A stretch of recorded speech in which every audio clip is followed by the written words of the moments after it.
Welcome sa Pinoy Crime Hub. Sa video na ito ay isasalaysay ko sa inyo ang kaso ni Justin Valdez, isang Pilipina sa Ireland na dinukot at pinaslang ng isang estranghero. Isang malagim na trahedya na nag-iwan ng maraming katanungan sa lahat. Ano nga ba ang totoong nangyari sa kanya? Ang pamilyang Valdez ay binubuo ni Danilo, Teresita at ng kanilang kaisa-isang anak na si Justin. Katulad ng maraming Pilipinong pamilya, unang pumunta sa Ireland si Danilo at Teresita noong 1990s upang magtrabaho at magsuporta sa kanilang mga mahal sa buhay sa Pilipinas. Habang sila ay nasa abroad, si Justin ay lumaki sa piling ng kanyang mga lolo't lola sa Pilipinas.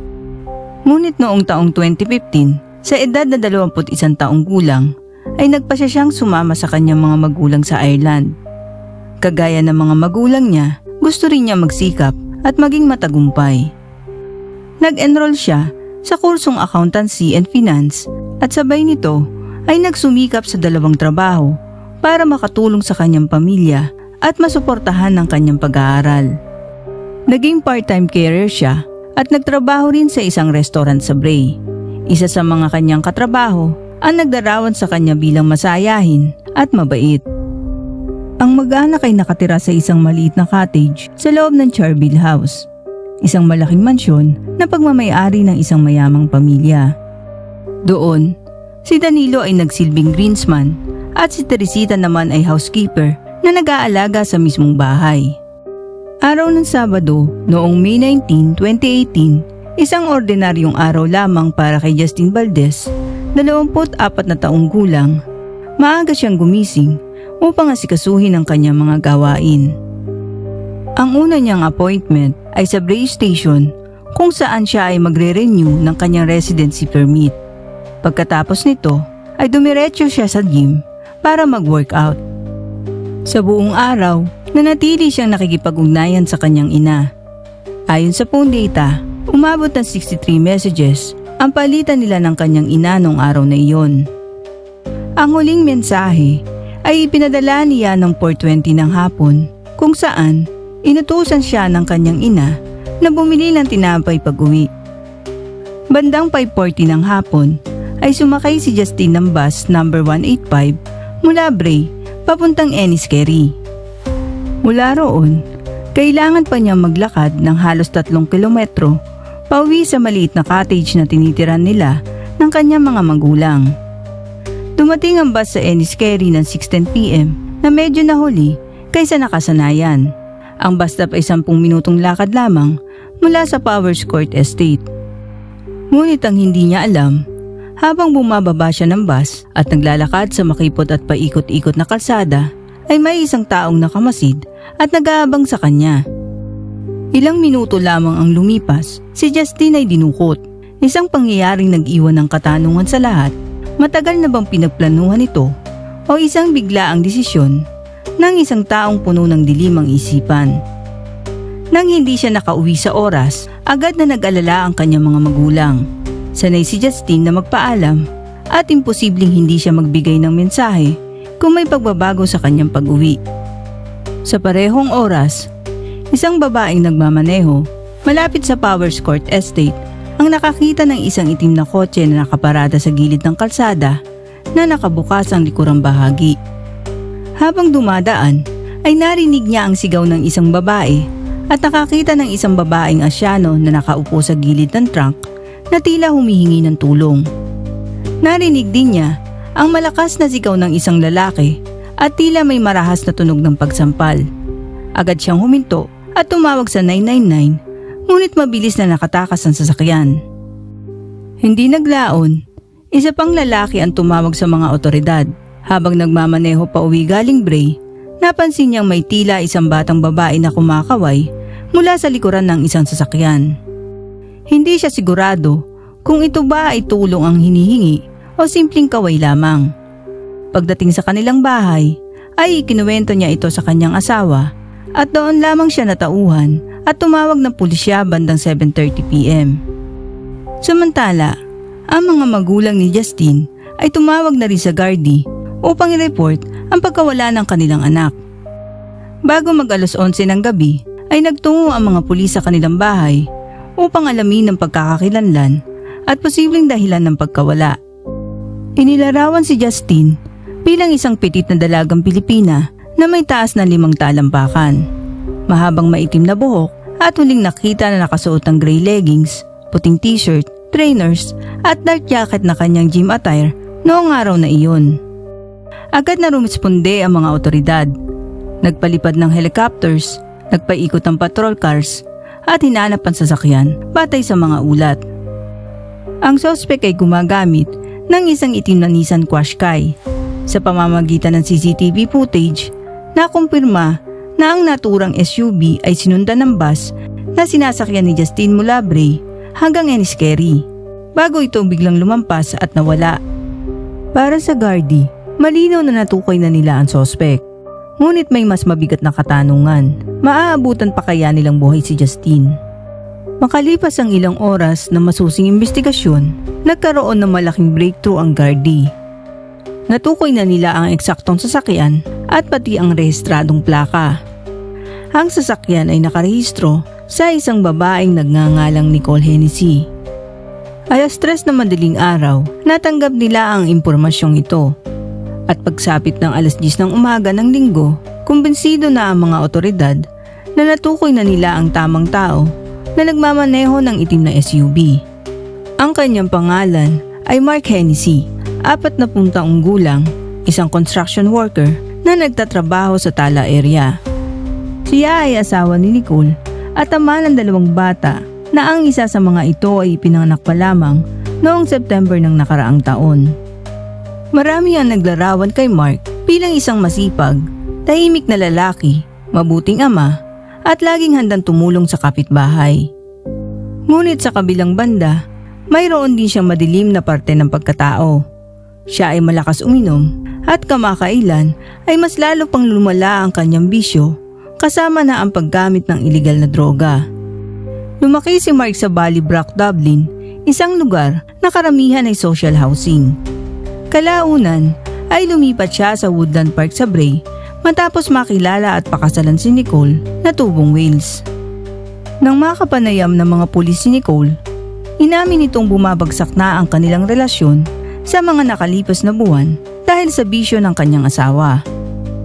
Ayon sa kanya, huling nakita niya si Mark noong Sabado ng umaga bago ang insidente. Umalis ito para pumasok sa trabaho ng 7:30 ng umaga at umuwi bandang alas 3 ng hapon. Ngunit muling umalis ng 5:25 ng hapon at sinabi nitong pupunta siya para mag-inom, ngunit hindi na siya nakabalik. Nagsagawa ng canvassing ang mga pulis sa pub sa kahabaan ng Bray Strand. At isa sa mga pub ay nagkumpirmang pumasok si Mark pero 10 minuto lamang nanatili, nanood ng football at agad ding umalis. Sa pamamagitan ng CCTV footage, nakita siyang lumabas ng pub at nagtungo sa car park kung saan nakaparada ang kanyang sasakyan. Sa CCTV footage, makikita siyang may kausap sa cellphone bago tuluyang sumakay at umalis makalipas ang 2 minuto. Ilang sandali matapos nito, siya na ang nasa likuran ng bus 185, ang bus na sinakyan ni Justin, at ito ay kinumpirma mismo ng CCTV sa bus. Ngunit may isang malaking tanong, ano ang ginagawa ni Mark Hennessy mula 5:41 ng hapon hanggang alas 11 ng gabi? At higit sa lahat, nasaan si Justin? Bandang alas 11 ng gabi ay bumalik si Mark sa parehong pub. May nakausap siyang ilang kakilala sa labas, ngunit hindi siya pumasok at pagkaraan muling nawala. Ngayon ay malinaw na para sa Gardy na si Mark Hennessy ang pangunahing sospek sa pagkawala at pagdukot kay Justin Valdez. Habang lumalalim na ang linggo ng May 20, desperado na ang mga pulis at pamilya ni Justin na siya ay matagpuan. Ang kanyang mga kaibigan at kamag-anak ay nakisama na rin sa search operations. Nagdaos din ng press conference ang Gardy at sa isang hindi pangkaraniwang hakbang, ibinunyag nila sa publiko ang mismong registration number ng sasakyan ni Mark Hennessy. Umaasa silang may makakakita agad sa kanyang kotse at sa ganitong paraan, masagip si Justin bago mahuli ang lahat. Ang hakbang na ito ay nagbunga at bandang alas 8 ng gabi, isang babae ang tumawag. nakita raw niya ang sasakyan ni Hennessy habang papunta ito sa Cherrywood Business Park. Agad na rumisponde ang mga pulis at pagdating nila, nadatnan nila si Mark na nakaupo sa driver's seat ng kanyang sasakyan na nababalot ng dugo. 3 gardi agad ang pumaligid sa kotse habang ang mga miyembro ng civil defense ay nag-block sa sasakyan upang hindi ito makatakas. Nakita ng mga pulis na hawak ni Hennessy ang isang Stanley knife o box cutter at bigla niyang hiniwa ang kanyang braso mula wrist hanggang siko. Hindi alam ng mga pulis kung si Justin ay nasa loob ng kotse kaya mabilis silang kumilos upang makapasok. Ngunit sa mga sandaling iyon, ginawa ni Hennessy ang isang kilos gamit ang kutsilyo at itinutok niya ito sa isang passenger side ng sasakyan na para bang may tao sa sahig na kanyang papatayin. Dahil dito, ang pinakamataas na opisyal na naroroon ay nagdesisyong bumaril. Tinamaan si Hennessy sa braso at ang bala ay tumasik papasok sa kanyang dibdib. Nang mabuksan ng mga pulis ang SUV ay wala si Justin. Kinuha nila ang susi mula sa ignition at binuksan pa ang trunk ng SUV ngunit wala si Justin doon. Si Mark Hennessy ay agad na hinila palabas ng SUV at tinulungan ng emergency services. Habang siya ay dugo ang nakahandusay, pinakausapan siya ng mga pulis na sabihin kung nasaan si Justin ngunit nanatili siyang tahimik. Ilang minuto lamang ang lumipas ay tuluyan na siyang binawian ng buhay dahil sa matinding pagdurugo. At bandang 8:38 ng gabi, opisyal na siyang dineklarang patay sa pinangyarihan ng insidente. Sa pagsisiyasat ng guardy sa SUV ni Mark Hennessy ay nakakita sila ng isang bote ng Jack Daniels at isang note na nababalot ng dugo. Agad nila itong dinala sa Forensic Science Ireland upang suriin. At nakasulat sa note ang mga salitang Pax Castle at I'm sorry. Doon pa lang, alam na ng mga otoridad na hindi na nila matatagpuan si Justin ng buhay. Noong May 21 ay nagtungo ang mga pulis sa Pax Castle Lane sa Rathmichael. Doon, natagpuan nila ang isang medyas at pitaka na mga gamit ni Justin. Kaagad nilang naramdaman na sila ay nasa tamang lugar. Dahil sa lawak ng lugar, kasama ang isang abandonadong golf course, tumulong ang Irish Army sa paghahanap. Ang army ay nagsimula sa kaliwang bahagi habang ang guardy naman ay sa kanan. At sa hindi maipaliwanag na dahilan, isang guardy ang parang nahatak ng kutob sa isang partikular na lugar. Habang naglalakad siya pababa ng landas, doon niya natagpuan ang labi ni Justin Valdez. Kumpirma sa autopsy report na si Justin ay pinatay sa loob lamang ng 1 oras mula nang siya'y dukutin. Siya ay sexual na inabuso at saka sinakal hanggang mamatay. Para kina Danilo at Teresita, ito ay isang traumang hindi matatawaran. 2 araw bago siya iuwi sa Pilipinas, kinanap ang paglalamay na isang tradisyong Pilipino kung saan maaaring dumalaw ang mga tao upang magbigay galang. Daan-daan ng pumila, mga kaibigan mula sa Filipino community, pati na rin ang mga estranghero na nakikiisa sa pagluluksa. Sa inquest sa Dublin Coroner's Court, ibinalik ng hurado ang hatol na unlawful killing. Ngunit hindi na maaaring litisin si Hennessy dahil siya mismo ay patay na. Kinumpirma rin ng korte na ang guardy na bumaril sa kanya ay kumilos sa ilalim ng batas upang maprotektahan ang posibleng buhay ni Justin. Samantala, si Nicole Hennessy at ang kanyang mga anak ay bumalik sa Wales, dala ang sugat na nangyari. Bago mamatay si Mark, ay nakatawag pa ito kay Nicole mula sa kanyang sasakyan at inamin niyang dinukot at pinatay niya si Justin. Pagkalipas ng 6 na linggo mula nang siya'y patayin, iniuwi si Justin sa Pilipinas at sa kanyang libing, daang-daang tao ang nakibahagi. Makalipas ang 1 taon, bumalik sina Danilo at Teresita sa Ireland sapagkat naroon ang lahat ng alaala nila ng kanilang anak. Maraming salamat sa panonood ng kaso ni Justin Valdez.